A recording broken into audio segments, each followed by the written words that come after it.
کہ آپ کے دائرہ اختیار کے اندر، آپ کی جورسڈکشن کے اندر، آپ کے علاقے کے اندر ایک ایسا فعل، ایک ایسے شخص نے ارتکاب کیا ہے اس کا جو جرم ہے اور جو قابل سزا ہے اور جسے قانون جرم کہتا ہے اور جس سے منع کرتا ہے۔ اس پہلی اطلاع کے بعد قانون حرکت میں آتا ہے، اور میں نے یہ عرض کیا تھا کہ قانون 3 صورتوں میں حرکت میں آتا ہے۔ جب آپ ایف آئی آر درج کروا لیتے ہیں تو قانون 3 شکلوں میں، 3 طریقوں میں حرکت میں آتا ہے تاکہ اس جرم پہ قابو پائے، اس کے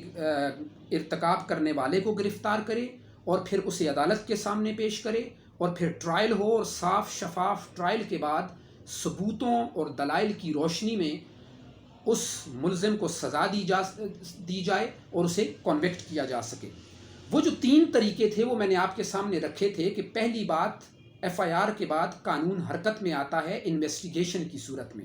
یعنی تفتیش کی صورت میں۔ جو پہلا سٹیپ ایف آئی آر کے بعد قانون اٹھاتا ہے وہ اس اطلاعی رپورٹ کے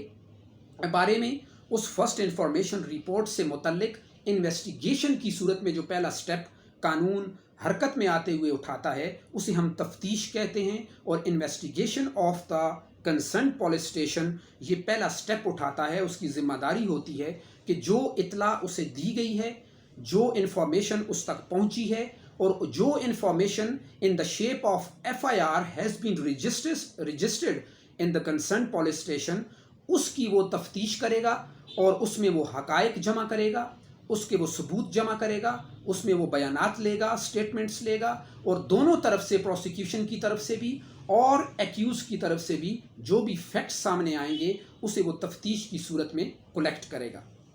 دوسری جو صورت ہے قانون کو حرکت میں لانے کی، اور جس طرح وہ حرکت میں آتا ہے وہ میں نے آپ کے سامنے دوسری صورت رکھی تھی کہ قانون انکوائری کی صورت میں حرکت میں آتا ہے،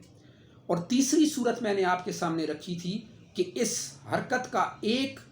سٹیپ جو ہوتا ہے وہ ٹرائل ہوتا ہے، یعنی عدالت کے اندر جو لیگل پروسیڈنگ سٹارٹ کی جاتی ہے، جو مقدمہ کیا جاتا ہے، اور عدالت کے اندر ثبوت پیش کر کے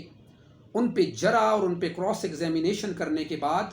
دونوں طرف سے، فریقین پروسیکیوشن کی طرف سے بھی اور ایکیوز کی طرف سے بھی، دونوں طرف سے وکلاء کے دلائل اور آرگومنٹ سننے کے بعد یہ جو سارا پروسیس ہوتا ہے اور عدالت پھر فیصلہ دیتی ہے، اس پورے پروسیس کو اور اس پوری لیگل پروسیڈنگ کو ہم قانون کی زبان میں ٹرائل کا نام دیتے ہیں۔ لہٰذا قانون ایف آئی آر کے بعد ان 3 طریقوں سے حرکت میں آتا ہے، ایک انویسٹیگیشن کی صورت میں، دوسرا انکوائری کی صورت میں، تیسرا ٹرائل کی صورت میں۔ اور انویسٹیگیشن، جیسا کہ آپ جانتے ہیں کہ investigation is the duty of police not the court, اس لیے انویسٹیگیشن اور تفتیش تفتیشی افسر کرتا ہے، تھانے کا آفیسر کرتا ہے، پولیس کرتی ہے، اور انکوائری جو ہے وہ کورٹ کرتی ہے، یا کورٹ جسے اجازت دیتی ہے یا جسے مقرر کرتی ہے وہ شخص کرتا ہے، یا وہ کمیشن کرتا ہے، یا وہ باڈی کرتی ہے۔ اور ٹرائل جو ہوتا ہے یہ پولیس نہیں کر سکتی، کوئی جرگہ نہیں کر سکتا، آؤٹ آف کورٹ کسی کو یہ اختیار حاصل نہیں ہے کہ وہ کسی جرم پر ٹرائل کرے اور کسی کو سزا دینے کا اعلان کرے یا کسی کو کنوکشن کے لیے جو ہے وہ قرار دے۔ لہٰذا انویسٹیگیشن پولیس کی ڈیوٹی ہے، انکوائری عدالت کرتی ہے یا جس کو نامزد کرتی ہے، جس کو مقرر کرتی ہے وہ کرتا ہے، اور ٹرائل ایبسلیوٹلی اور ہر حال میں کورٹ آف لاء کی ڈیوٹی ہوتی ہے، یہ اس کا اختیار ہوتا ہے۔ اور عدالت کے اندر یہ جو مقدمہ چلتا ہے اس ابتدائی اطلاعی رپورٹ کی روشنی میں جتنے حقائق اور جتنے فیکٹس اور جتنے پروف اور جتنی سٹیٹمنٹس ہوتی ہیں ان کو جانچنے کے لیے اور ان پر قانون کی روشنی میں غور و فکر کرنے کے لیے جو پروسیس چلتا ہے عدالت میں، اور پھر آخر یا کنوکشن پہ ختم ہوتا ہے یا ایکویٹل آف دا ایکیوز پہ ختم ہوتا ہے، اسے ہم ٹرائل کہتے ہیں۔ یہ 3 تو وہ صورتیں تھیں، وہ سٹیپس تھے جو ابتدائی اطلاعی رپورٹ کے بعد قانون حرکت میں لانے کے لیے اختیار کرتا ہے۔ اب ہمارے ذہن میں ایک عقلی اور فطری ایک منطقی سوال پیدا ہوتا ہے کہ جب آپ نے ایف آئی آر درج کروا دی یا کوئی کمپلینٹ درج کر دی یا اپنی رپورٹ آپ نے قانون کے محکمے میں جا کے رجسٹرڈ کروا دی، اور پھر قانون ان 3 صورتوں میں سے کسی ایک صورت میں حرکت میں بھی آ گیا، یا یوں کہہ لیجئے کہ جب ان 3 صورتوں میں حرکت میں آتا ہے تو آخر وہ وجہ کیا ہوتی ہے، وہ مقصد کیا ہوتا ہے، وہ کیا ریکوائرمنٹ ہوتی ہے اور اس کے پیچھے کیا وزڈم موجود ہے کہ آخر یہ 3 سٹیپ قانون کیوں اٹھاتا ہے، یہ 3 قدم کیوں اٹھاتا ہے، اور یہ انویسٹیگیشن کیوں کی جاتی ہے، یہ انکوائری کیوں کی جاتی ہے، اور پھر یہ ٹرائل کیوں کیا جاتا ہے، اس کے مقاصد کیا ہیں، اور یہ کیوں یہ 3 صورتیں جو ہیں وہ قانون اختیار کرتا ہے۔ اس کے لیے ہمارے ذہن میں یہ بات رہنی چاہیے کہ یہ 3 صورتیں قانون اس لیے اختیار کرتا ہے کہ وہ 3 قسم کے مقاصد حاصل کرنا چاہتا ہے۔ یعنی جب آپ نے ایف آئی آر درج کروا دی، قانون 3 طریقوں سے حرکت میں آیا۔ یہ 3 طریقوں سے کیوں حرکت میں آیا؟ اس لیے حرکت میں آیا کہ قانون 3 قسم کے مقاصد کے حصول کو ممکن بنانا چاہتا ہے۔ پہلا مقصد انویسٹیگیشن کا، انکوائری کا اور ٹرائل کا، کمبائنڈ میں بات کرتا چلوں، مشترکہ بات کرتا چلوں کہ ان تینوں صورتوں میں، ان تینوں حالتوں میں جو مقصد، پہلا مقصد حاصل کرتا ہے وہ قانون، وہ یہ ہوتا ہے کہ ٹو پنش دا اوفینڈر اور رانگ ڈوئر، کہ جس نے اوفینس کمٹ کیا، وہ جو کرمنل تھا، جس نے کرائم کمٹ کیا، جس نے جرم کا ارتکاب کیا، اسے سزا دی جا سکے۔ پہلا مقصد یہ ہوتا ہے تفتیش کا، ٹرائل کا اور انکوائری کا۔ یہ قانون حرکت میں آتا ہی اس لیے ہے کہ اس کا ایک مقصد اور پہلا مقصد یہ ہوتا ہے کہ جس نے جرم کا ارتکاب کیا ہے اسے سزا دی جا سکے، اسے پنش کیا جا سکے اور اسے پنشمنٹ دی جا سکے۔ دوسرا جو مقصد ہوتا ہے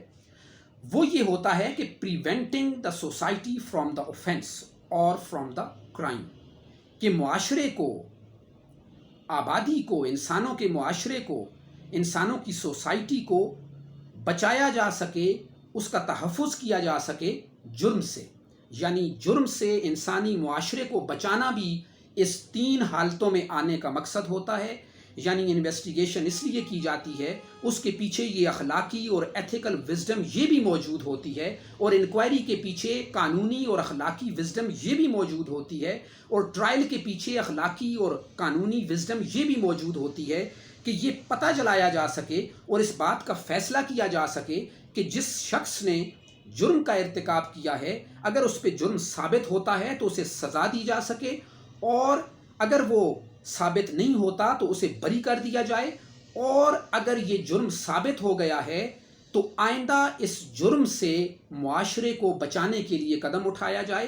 اور اس طرح تفتیش کی جائے، اس طرح انکوائری کی جائے، اور ٹرائل اس طرح کیا جائے کہ انصاف ہوتا ہوا دکھائی دے، اور اس سے یہ میسج جائے انسانیت کو اور معاشرے کو اور باقی جو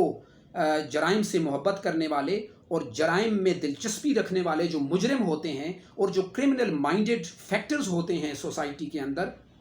ان کو یہ میسج دیا جا سکے کہ آپ سے ہم نے اس معصوم معاشرے کو پاکیزہ رکھنا ہے، آپ کے عمل سے، آپ کے جرائم سے اور آپ کی مجرمانہ سوچ سے اس معاشرے کو ہم نے پاک رکھنا ہے، اور اس کا تحفظ اور اس کی حفاظت ہم نے یقینی بنانی ہے۔ لہٰذا پہلا مقصد جو تھا وہ ٹو پنش دا اوفینڈر تھا۔ سیکنڈ جو پرپز اور مقصد تھا وہ یہ تھا کہ preventing the society from the offender اور فرام اوفینس، کہ مجرم سے اور جرم سے سوسائٹی کو بچایا جا سکے۔ اور تیسرا جو مقصد تھا، جس طرح میں نے کہا کہ 3 مقاصد ہوتے ہیں، تیسرا مقصد یہ ہے قانون کا کہ وہ حرکت میں اس لیے آتا ہے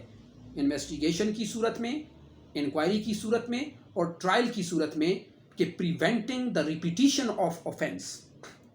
کہ آئندہ اس ایسے جرم میں جس کا ارتکاب ایک دفعہ ہو چکا ہے، اس جرم کو دہرائے جانے سے معاشرے کو بچایا جائے، اور یہ میسج دیا جائے اور یہ اقدامات کیے جائیں کہ ایک دفعہ اگر قتل ہو گیا ہے تو دوسری دفعہ قتل نہ ہونے پائے، ایک دفعہ اگر اغوا ہو گیا ہے، کڈنیپنگ ہو گئی ہے، کوئی ریپ ہو گیا ہے، کوئی ڈاکہ زنی کا ارتکاب کر دیا گیا ہے، کسی کو زخمی کر دیا گیا ہے، کسی کی چوری کر دی گئی ہے، کسی کو نقصان پہنچایا گیا ہے، یا کسی کا کوئی بھی فنڈامنٹل رائٹ جو ہے وہ وائلیٹ کیا گیا ہے، تو آئندہ اس مجرم کو اور اس جیسے باقی مجرموں کو یہ ہمت نہ ہونے پائے کہ وہ اس کو ریپیٹ کرنے کی جرات کر سکیں۔ لہٰذا پریونشن آف ریپیٹیشن جو ہے، اس کا جو بچاؤ ہے، اس کو جو جرم کو ریپیٹ کرنے سے اور دہرائے جانے سے اس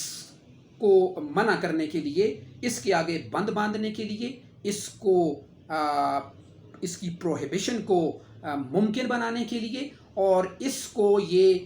قدم اٹھانے کے لیے اور یہ میسج دینے کے لیے سوسائٹی کو کہ ایک دفعہ تو اس جرم کا ارتکاب کر لیا گیا، لیکن قانون آئندہ اتنا شکنجہ اپنا سخت رکھے گا اور قانون کی پاسداری اور اس کی امپلیمنٹیشن اتنی سختی سے ہوگی اور انسان کی اور شہریوں کی حفاظت کو اتنی زیادہ اور اتنی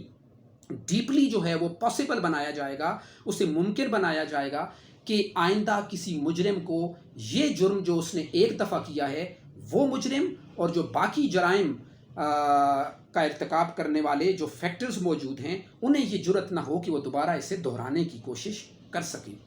لہٰذا مختصراً میں پھر ریپیٹ کرتا چلوں کہ ایف آئی آر کے بعد جب قانون حرکت میں آتا ہے تو 3 طریقوں سے حرکت میں آتا ہے: انویسٹیگیشن کی صورت میں، انکوائری کی صورت میں اور ٹرائل کی صورت میں۔ یہ 3 طریقوں میں حرکت میں اس لیے آتا ہے کہ وہ 3 قسم کے مقاصد حاصل کرنا چاہتا ہے اور وہ تینوں پاکیزہ مقاصد سوسائٹی کے فائدے کے لیے ہوتے ہیں، اس کی بینیفٹ کے لیے ہوتے ہیں اور completely for the welfare of the society and the citizens of the state ہوتے ہیں۔ اور وہ 3 مقاصد یہ ہوتے ہیں کہ پہلے مقصد کو قانون بیان کرتے ہوئے کہتا ہے کہ اس لیے حرکت میں آتا ہے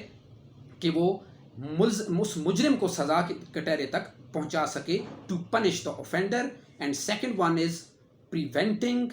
the society from the offense، and the third and last one is preventing the repetition of offense۔ یہ 3 طریقے، یہ 3 مقاصد ہیں جن کے لیے قانون حرکت میں آ کے اس معاشرے کو، اس سوسائٹی کو امن کی سوسائٹی بنانا چاہتا ہے اور ایک پیسفل سوسائٹی کی صورت میں دنیا کے سامنے پیش کرنا چاہتا ہے۔ آج کے لیے اتنا ہی، انشاءاللہ نیکسٹ کسی ٹاپک میں اس سے آگے جو موضوعات اسی سے متصل ہیں اور اسی سے جڑے ہوئے ہیں کہ انویسٹیگیشن کا مقصد کیا ہوتا ہے، اس کی ڈیوٹی کیا ہوتی ہیں، انویسٹیگیشن آفیسر کی ڈیوٹی کیا ہوتی ہیں، انکوائری کرنے والے کی ڈیوٹی کیا ہوتی ہیں، اور ٹرائل میں کن اصولوں کی روشنی میں ٹرائل کیا جاتا ہے، اس کا قانون کیا ہے اور عدالت کی ذمہ داری کیا ہے، اس پہ بات کریں گے انشاءاللہ۔ تب تک کے لیے اجازت دیجیے۔ اللہ حافظ۔ Thank you very much.